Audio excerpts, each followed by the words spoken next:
Hello everyone, అందరికీ నమస్కారం. Welcome to our YouTube channel సర్కారీ శిక్షణ. ఈ వీడియోలో మనం క్రిటికల్ రీజనింగ్ చాప్టర్ని స్టార్ట్ చేద్దాం. సో మనకి క్రిటికల్ రీజనింగ్లో డిఫరెంట్ చాప్టర్స్ అయితే ఉన్నాయి. First chapter statements and conclusions, statements and inferences, statements and assumptions, statements and arguments, course of action, cause and effect, decision making, assertion and reason. So మనకి ఇలా different chapters అయితే ఉన్నాయి. SSC exams అనే కాదు, SSC, RRB, UPSC, so ఇలా మనం ఎలాంటి competitive exams తీసుకున్నా సరే మనకి క్రిటికల్ రీజనింగ్ నుండి మ్యాక్సిమం క్వశ్చన్స్ కూడా అడుగుతారు. కానీ మనకి ఎస్ఎస్సిలో ఏంటి అంటే ఇంతకుముందు ఓన్లీ టైర్ 2లో మాత్రమే ఇలాంటి క్వశ్చన్స్ అడిగేవాళ్ళు. కానీ ఇప్పుడు మనకి రీసెంట్గా జరిగిన సెలెక్షన్ పోస్ట్ ఫేస్ ఎగ్జామ్ అలాగే స్టీనో ఎగ్జామ్లో కూడా మనకి ఇలాంటి క్వశ్చన్స్ అయితే అడిగారు. సో నెక్స్ట్ జరిగే సిజిఎల్లో కానీ, సిహెచ్ఎస్ఎల్లో కానీ, ఎంటీఎస్లో కానీ ఇలాంటి క్వశ్చన్స్ అడగడానికి మ్యాక్సిమం ఛాన్సెస్ అయితే ఉన్నాయి. సో మనం అన్ని కాన్సెప్ట్స్ కూడా నేర్చుకుందాం. చాలా మంది కూడా ఈ టాపిక్ అనేది టఫ్గా ఫీల్ అవుతారు. వన్స్ మీకు ఈ టాపిక్స్ అంటే కంక్లూజన్ అంటే ఏంటి, అజంప్షన్ అంటే ఏంటి, ఆర్గ్యుమెంట్ అంటే ఏంటి, సో దీని యొక్క మీనింగ్ తెలిసి దానికి రిలేటెడ్గా కాన్సెప్ట్ అనేది పర్ఫెక్ట్గా తెలిసాయనుకోండి, మనం ఈజీగా ఎలాంటి క్వశ్చన్ అన్నా సాల్వ్ చేయొచ్చు అనమాట. సో ఫస్ట్ మనం ఈ వీడియోలో స్టేట్మెంట్స్ అండ్ కంక్లూషన్స్ అలాగే స్టేట్మెంట్స్ అండ్ ఇన్ఫరెన్స్ ఈ 2 టాపిక్స్ని డిస్కస్ చేద్దాం. సో ఫస్ట్ మనం అన్ని కాన్సెప్ట్స్ని నేర్చుకొని తర్వాత దానికి రిలేటెడ్గా కొన్ని ప్రీవియస్ ఇయర్స్ క్వశ్చన్స్ని డిస్కస్ చేద్దాం. సో ఫస్ట్ మనం కంక్లూజన్ అండ్ ఇన్ఫరెన్స్కి డిఫరెన్సెస్ ఏంటో చూద్దాం. మనకి ఇక్కడ ఏంటి అంటే ఒక స్టేట్మెంట్ ఇస్తారు, దాంట్లో నుండి మనకి కంక్లూషన్స్ అనేవి ఇస్తారనమాట. సో ఆ కంక్లూజన్ అనేది ఫాలో అవుతుందా లేదా చెప్పాలి. అలా కాకుండా మనకి స్టేట్మెంట్ ఇచ్చి ఆ స్టేట్మెంట్లో నుండి 2 ఇన్ఫరెన్సెస్ అనేది ఇస్తారు. సో ఆ ఇన్ఫరెన్సెస్ అనేది ఫాలో అవుతుందా లేదా. మనకి కంక్లూజన్ అన్నా ఇన్ఫరెన్స్ అన్నా ఆల్మోస్ట్ ఈక్వల్గానే ఉంటాయి. అంటే ఇన్ఫరెన్స్ అనేది కూడా మనకి 1 టైప్ ఆఫ్ కంక్లూజనే, కానీ చిన్న డిఫరెన్సెస్ అయితే ఉంటుంది. సో ఫస్ట్ మనం ఇవి రెండింటికి గల డిఫరెన్సెస్ ఏంటో చూద్దాం. ఫస్ట్ మనకి ఏంటి అంటే ఇచ్చిన స్టేట్మెంట్ ఏదైతే ఉందో దాన్ని మనం 100% ట్రూగా కన్సిడర్ చేసుకోవాలి. సెకండ్ పాయింట్ ఏంటి అంటే మనకి కంక్లూజన్ ఏదైతే ఉందో దాన్ని మనం ఎగ్జాక్ట్గా స్టేట్మెంట్ నుండి తీసుకుంటాం. కానీ ఇన్ఫరెన్స్లో ఏంటి అంటే ఇన్ఫరెన్స్ కూడా 1 టైప్ ఆఫ్ కంక్లూజనే, కానీ మనం ఇక్కడ ఇన్ఫరెన్సెస్ తీసుకునేది ఎలా ఉంటాయంటే బేస్డ్ ఆన్ అబ్జర్వేషన్ కానివ్వండి, ఎవిడెన్స్ కానివ్వండి, లేకపోతే ఫ్యాక్ట్స్. సో ఈ 3 థింగ్స్ని బేస్ చేసుకొని స్టేట్మెంట్ ఏదైతే ఉందో దాని నుండి మనం ఇన్ఫరెన్సెస్ అనేది తీసుకుంటాం. కానీ కంక్లూషన్స్లో ఇట్లా మనం ఓన్లీ 100% స్టేట్మెంట్స్ నుండే తీసుకుంటాం. అండ్ ఎలా అయినా సరే మనకి కంక్లూజన్లో ఒకవేళ ఏదన్నా స్టేట్మెంట్ని బేస్ చేసుకొని అడ్వైస్ అనేది ఇచ్చారనుకోండి, అది కూడా మనకి ఫాలో అవుతుంది. అండ్ కంక్లూజన్లో మనం ఎలాంటి అసంప్షన్స్ కూడా తీసుకోవద్దు, అలా అని చెప్పేసి మనకున్న జనరల్ నాలెడ్జ్ని కూడా యూజ్ చేయడానికి లేదు. సో ఏదైతే మనకి ఎగ్జాక్ట్గా స్టేట్మెంట్ ఉందో దాని నుండి మనం కంక్లూజన్ అనేది తీసుకోవాలి. ఇన్ఫరెన్స్కి వచ్చేసి ఏదైతే స్టేట్మెంట్ ఉందో దానిలో నుండి మనం బేస్డ్ ఆన్ ఎవిడెన్స్ కానీ, అబ్జర్వేషన్ కానీ, ఫ్యాక్ట్స్ నుండి కానీ ఇన్ఫరెన్స్ అనేది తీసుకోవచ్చు అనమాట. సో ఇప్పుడు ఒక చిన్న ఎగ్జాంపుల్ తీసుకుంటే మీకు అర్థమవుతుంది. సో ఇక్కడ ఫస్ట్ ఎగ్జాంపుల్ చూడండి. మనకి స్టేట్మెంట్ వచ్చేసి you see dark clouds in the sky అని ఒక స్టేట్మెంట్ ఇచ్చారనమాట. సో ఇక్కడ ఏంటి, స్కైలో డార్క్ క్లౌడ్స్ అనేవి కనిపిస్తున్నాయి. సో కంక్లూజన్గా మనం ఇట్ ఈస్ రైనింగ్ అని చెప్పలేం. ఎందుకు, స్టేట్మెంట్లో మనకి క్లియర్గా ఓన్లీ డార్క్ క్లౌడ్స్ మాత్రమే స్కైలో ఉన్నాయని చెప్పారు. సో దీన్ని బేస్ చేసుకొని మనం ఎలాంటి అజంప్షన్ కూడా చేయడానికి లేదు. సో కంక్లూజన్ అనేది రాంగ్ అవుతుంది. సో ఇన్ఫరెన్స్గా మనం ఇట్ మైట్ రెయిన్ సూన్ అని చెప్తున్నాం. సో ఈ ఇన్ఫరెన్స్ అనేది మనకి కరెక్ట్ అవుతుంది. ఎందుకు, మనకి స్కైలో డార్క్ క్లౌడ్స్ ఉంటే ఏమవుతుంది, మ్యాక్సిమం కూడా రెయిన్ పడడానికి ఎక్కువ ఛాన్సెస్ అయితే ఉంది కదా. సో మనకి ఇన్ఫరెన్స్లో కూడా ఇట్ మైట్ రెయిన్ సూన్ అని చెప్పారు. సో మనం తీసుకునే ఇన్ఫరెన్స్ అనేది డైరెక్ట్గా బేస్డ్ ఆన్ స్టేట్మెంట్ మనకి ఏదైతే ఇచ్చారో దాంట్లో అబ్జర్వేషన్ని బేస్ చేసుకునే ఇన్ఫరెన్స్ అనేది తీసుకున్నాం అనమాట. సో ఇప్పుడు సెకండ్ క్వశ్చన్ చూడండి. స్టేట్మెంట్లో మనకి he is dull and sitting quietly అని ఇచ్చారు. సో ఇక్కడ ఏంటి, ఒక పర్సన్ డల్గా కూర్చున్నాడు అలాగే సైలెంట్గా కూర్చున్నారని చెప్తున్నారు. సో దీని నుండి మనం ఏమని ఇన్ఫరెన్స్ తీసుకోవచ్చు అంటే హీ మైట్ అంటే మేబీ అవ్వచ్చు, he might be upset or thinking about something seriously. So ఈ ఇన్ఫరెన్స్ అనేది మనకి కరెక్ట్ అవుతుంది.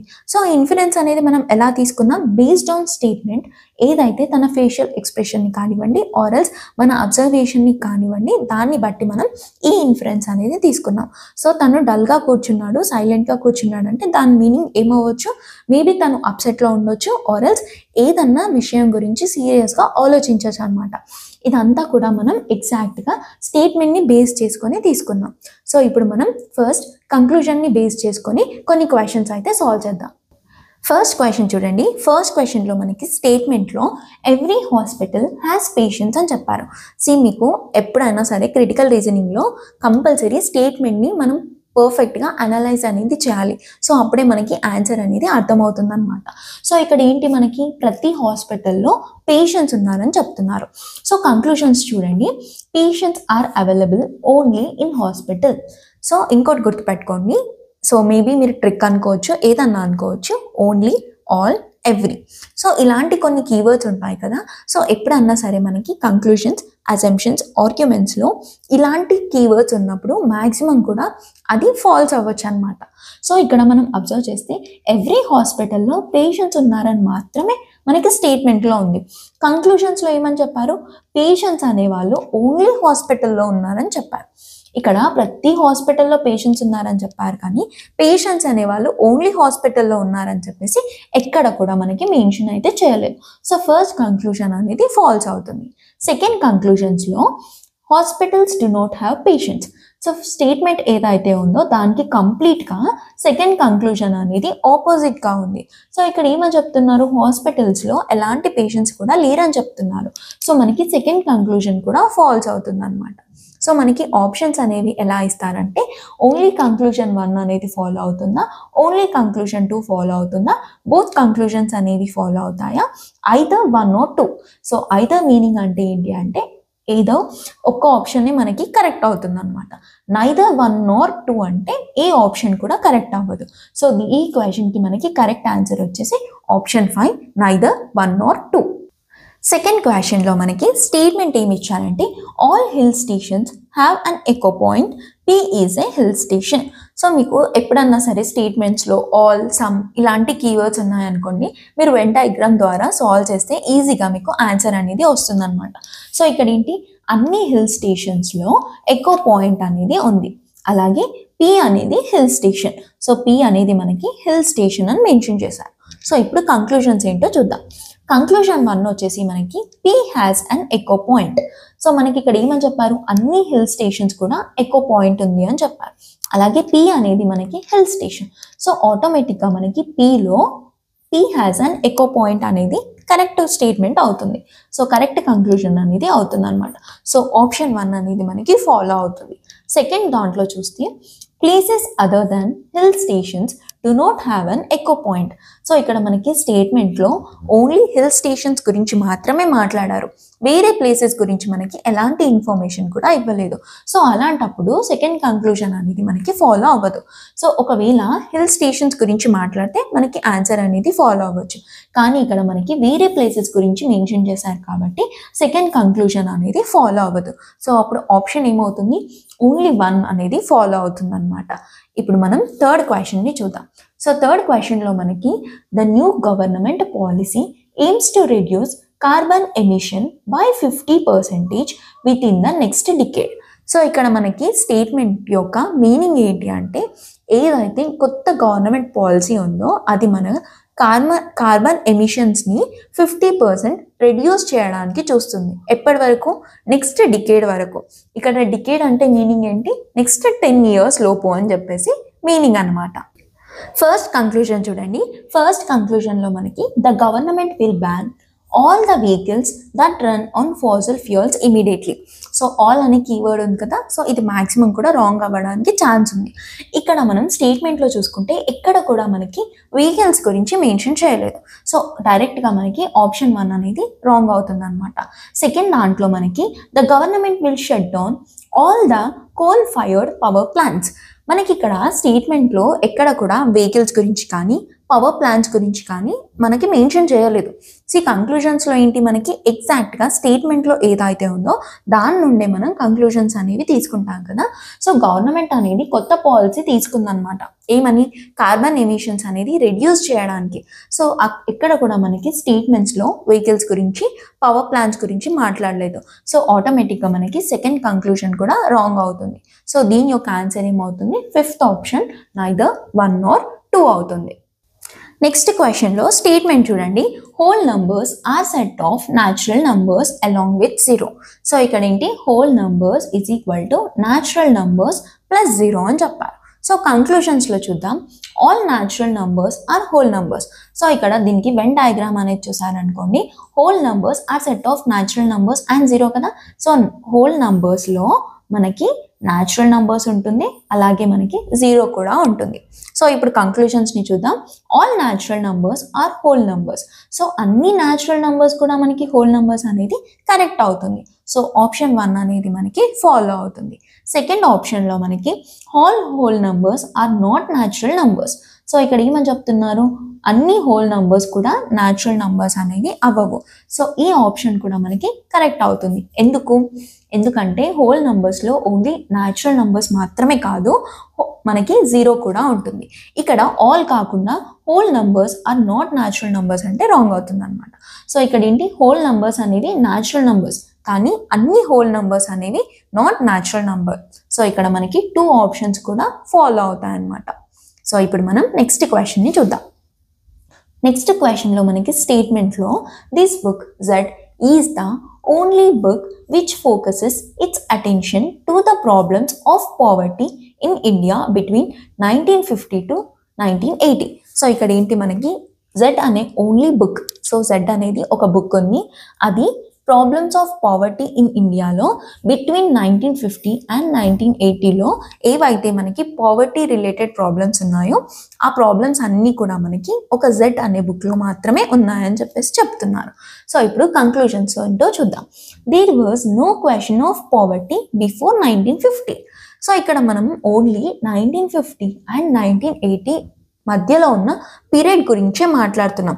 దాని ముందు ఎలా ఉందో మనకి ఏమి కూడా స్టేట్మెంట్లో మెన్షన్ చేయలేదు. సో ఆటోమేటిక్గా మనకి ఫస్ట్ కంక్లూజన్ అనేది రాంగ్ అవుతుంది.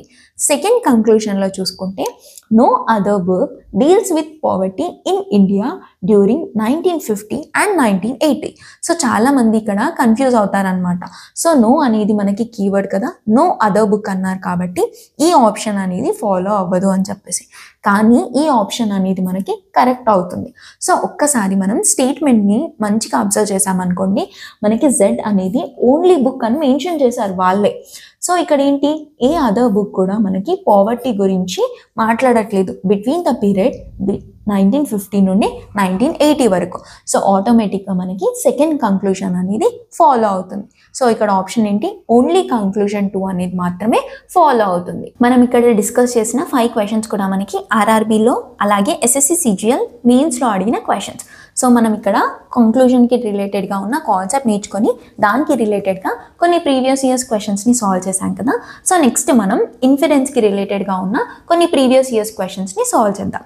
సో ఫస్ట్ క్వశ్చన్ చూడండి. ఫస్ట్ క్వశ్చన్లో మనకి స్టేట్మెంట్లో many cotton farmers are committing suicide due to lack of rains. So ఇక్కడ స్టేట్మెంట్ యొక్క మీనింగ్ ఏంటి, ఎవరైతే కాటన్ ఫార్మర్స్ ఉన్నారో చాలామంది కూడా రెయిన్ లేకపోవడం ద్వారా సూసైడ్ చేసుకుంటున్నారు అని దీని యొక్క మీనింగ్. ఇప్పుడు ఇన్ఫరెన్స్లో చూడండి. ఫస్ట్ ఇన్ఫరెన్స్లో మనకి other farmers are not committing suicide. ఎప్పుడన్నా సరే ఇన్ఫరెన్స్లో కానివ్వండి, కంక్లూజన్లో కానివ్వండి, మనం ఎలాంటి అజంప్షన్స్ కూడా తీసుకోవద్దన్నమాట.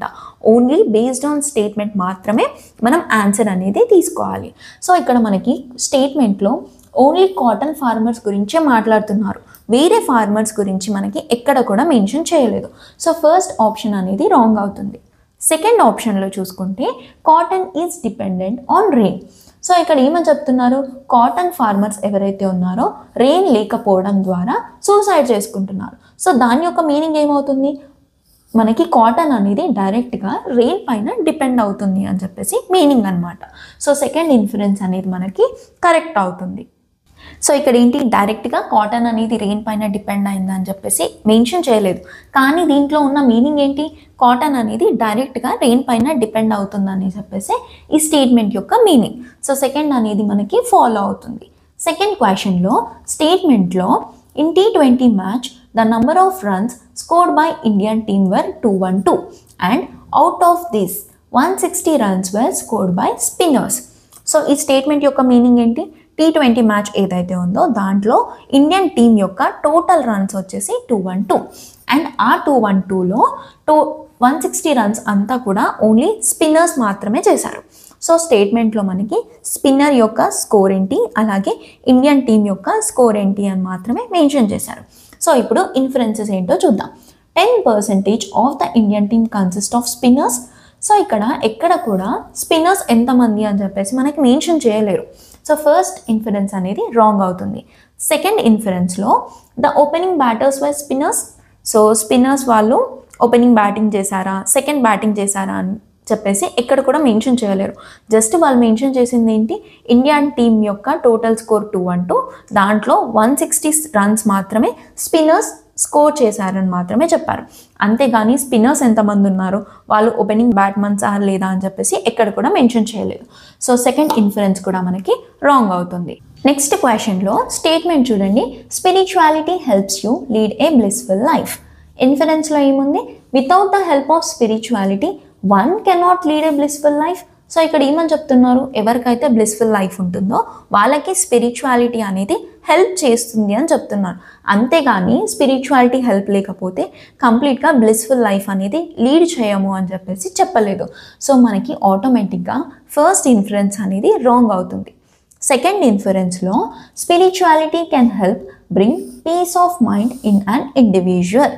సో ఇక్కడ స్టేట్మెంట్ యొక్క మీనింగ్ ఏంటి, స్పిరిచువాలిటీ ఏదైతే ఉందో అది మనకి బ్లిస్ఫుల్ లైఫ్ని లీడ్ చేయడానికి హెల్ప్ చేస్తుంది అని ఉంది.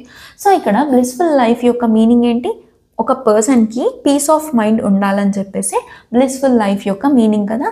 సో అదే మనకి సెకండ్ ఇన్ఫరెన్స్లో ఇచ్చారు. సో సెకండ్ ఇన్ఫరెన్స్ అనేది ఫాలో అవుతుంది అనమాట.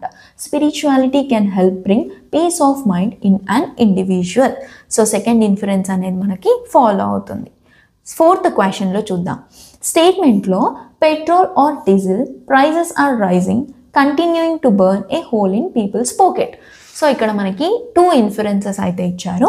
It is disturbing the budget of common people. Second ఇన్ఫరెన్స్లో now people have to start riding a bicycle. So ఈ క్వశ్చన్ని సాల్వ్ చేసి నాకు ఆన్సర్ అనేది కామెంట్ సెక్షన్లో చెప్పండి. ఇప్పుడు మనం లాస్ట్ క్వశ్చన్ని డిస్కస్ చేద్దాం. లాస్ట్ క్వశ్చన్లో మనకి స్టేట్మెంట్లో many students are addicted to mobile games and this led to poor academic performance. So ఇక్కడ మీనింగ్ ఏంటి, మనకి చాలామంది స్టూడెంట్స్ ఎవరైతే ఉన్నారో వాళ్ళు మొబైల్ గేమ్స్కి అడిక్ట్ అయ్యారు.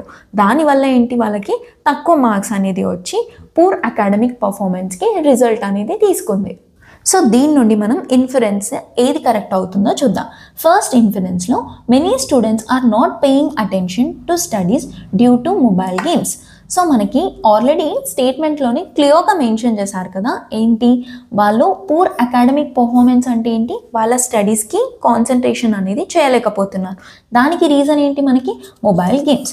సో ఫస్ట్ ఇన్ఫరెన్స్ అనేది మనకి ఎగ్జాక్ట్గా స్టేట్మెంట్ని ఇండికేట్ చేస్తుంది అనమాట. Many students are not paying attention to studies due to mobile games. So first inference అనేది మనకి కరెక్ట్ అవుతుంది.